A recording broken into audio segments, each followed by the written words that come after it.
Assalamualaikum warahmatullahi wabarakatuh. Izin memperkenalkan diri. Nama saya Erlangga Adi. NPM saya 1921 020076. Prodi Hukum Tata Negara kelas A semester 4. Asal sekolah saya waktu SMA, saya bersekolah di SMA 5 Bandar Lampung. Dan kemudian lulus masuk ke UIN Raden Intan Lampung, dan alamat rumah di Jalan Soekarno-Hatta nomor 30, Kelurahan Campang Raya, Kecamatan Sukabumi, Kampung Boiratas. Baiklah, di sini saya akan mempresentasikan tentang kekuasaan politik. Pengertian kekuasaan politik.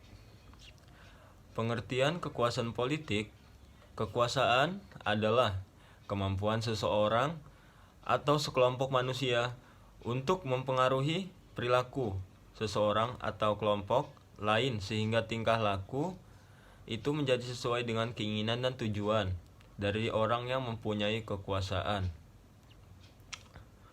Tujuannya kekuasaan melainkan melalui normalisasi membentuk publik yang disiplin. Publik tidak dikontrol lewat kekuasaan yang bersifat fisik, tetapi dikontrol, diatur, dan didisiplinkan lewat wacana.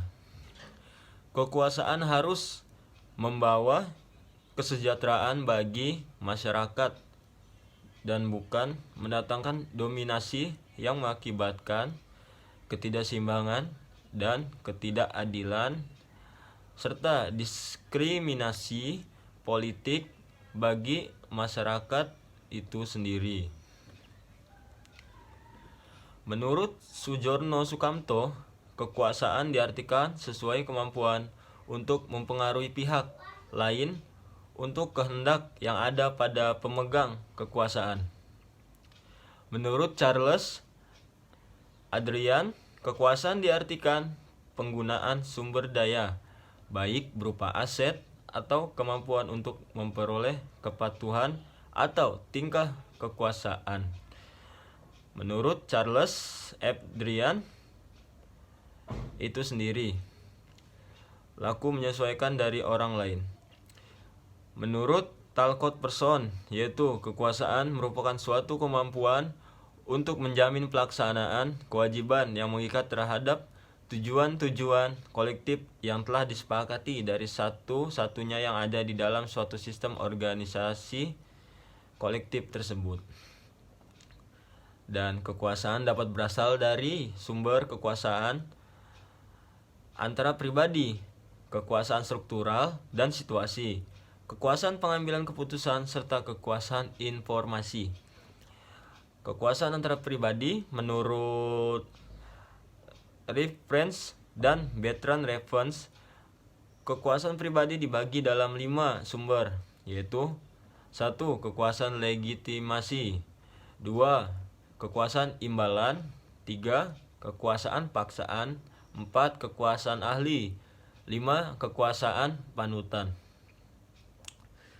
Kekuasaan struktural dan situasional merupakan kekuasaan yang ditentukan oleh struktur asosiasi atau organisasi. Jadi struktur organisasi menciptakan kekuasaan dan wewenang dengan mengkhususkan orang-orang tertentu untuk melaksanakan tugas pekerjaan dan pengambilan keputusan karena memanfaatkan kekuasaan.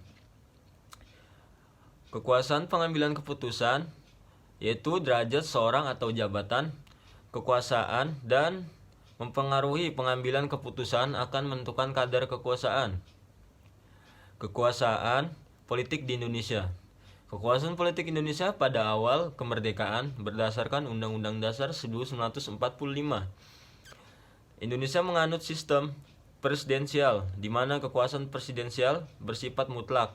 Dasar ada pada pasal 4 Aturan Peralihan dan Undang-Undang 1945 yang menyatakan bahwa sebelum MPR dan DPR terbentuk, segala kekuasaan dijalankan oleh presiden. Di Indonesia sudah banyak terjadi pengaturan kekuasaan politik, yaitu pada masa Orde Lama, lalu Orde Baru, dan sekarang. Pada Orde Baru, sistem pemerintahan Indonesia di bawah kepemimpinan Soeharto tetap menerapkan sistem presidensial. Bagi Soeharto, demokrasi yang sesuai dengan bangsa Indonesia adalah demokrasi Pancasila. Pada era Orde Baru, sistem pemerintah Indonesia di bawah kepemimpinan Soeharto tetap menerapkan sistem presidensial.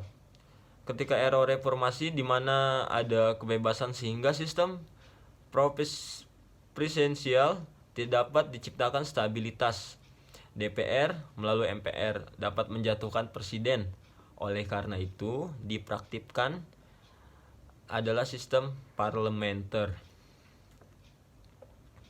Kekuasaan politik dan macam-macam kekuasaan politik dalam negara. 1. Kekuasaan eksekutif, yaitu kekuasaan pemerintahan yang mana secara teknis menjalankan roda-roda pemerintahan. Dan 2. Kekuasaan legislatif, yaitu kekuasaan kewenangan yang membuat, mengesahkan perundang-undangan sekaligus mengawasi roda pemerintahan. 3. Kekuasaan yudikatif, yaitu sesuai kekuasaan penyelesaian hukum yang didukung oleh para pelaksanaan hukum, polisi, jaksa, dan hukum. Adapun pendapat Osip Kaplesem yang membedakan dua macam kekuasaan politik, yaitu bagian dari kekuasaan sosial yang terwujud dalam negara, state power, seperti lembaga-lembaga pemerintahan, DPR, presiden, dan sebagainya. Bagian dari kekuasaan kedua yaitu sosial yang ditunjuk kepada negaranya. Dan kekuasaan politik dalam Islam. Dalam Islam, kekuasaan politik adalah kepemikiran politik Islam yang merupakan sesuatu yang sangat penting, karena selain ia sebagai pondasi dan instrumen utama adalah bangunan dan melanjutkan eksistensi dan instrumen utama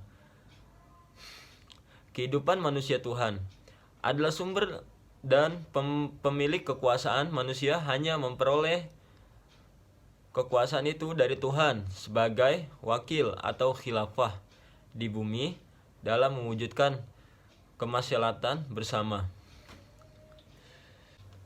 Pada masa kekuasaan politik dalam Islam, pendelegasian adalah ujian coba kekuasaan untuk pertama kalinya diberikan dan dilaksanakan oleh Nabi Muhammad SAW, baginda kita, sebagai penguasa yang memegang kedaulatan dan menjadi sumber inspirasi bagi perundang-undangan Islam.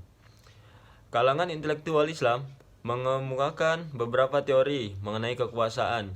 Di antaranya dikemukakan Ibnu Khaldun, teori ketuhanan, teori kekuatan, dan teori kontrak sosial. Teori ketuhanan menjelaskan bahwa hal ini didasarkan pada pandangan bahwa Allah mengangkat penguasa-penguasa bagi masyarakat. Penguasa-penguasa itu mendapatkan pancaran ilahi dan menetapkan mereka dengan kemurahan. Teori kekuatan menjelaskan kekuasaan politik diperoleh melalui kekuasaan dan persaingan antara kelompok. Negara dibentuk oleh yang menang dan kekuatan yang membentuk kekuasaan dan pembuat hukum. Teori kontrak sosial, teori ini menjelaskan mengenai kekuasaan diperoleh melalui perjanjian masyarakat. Artinya, kekuasaan politik bersumber dari rakyat dan legitimasinya melalui perjanjian masyarakat. Dengan kata lain, terjadinya penyerahan kekuasaan oleh anggota masyarakat kepada seorang atau lembaga. Demikian penyampaian saya. Bila ada salah-salah kata dan kekurangan, saya mohon maaf, dan kepada Allah saya mohon ampun. Sekian. Wabillahi taufiq wal hidayah. Wassalamualaikum warahmatullahi wabarakatuh.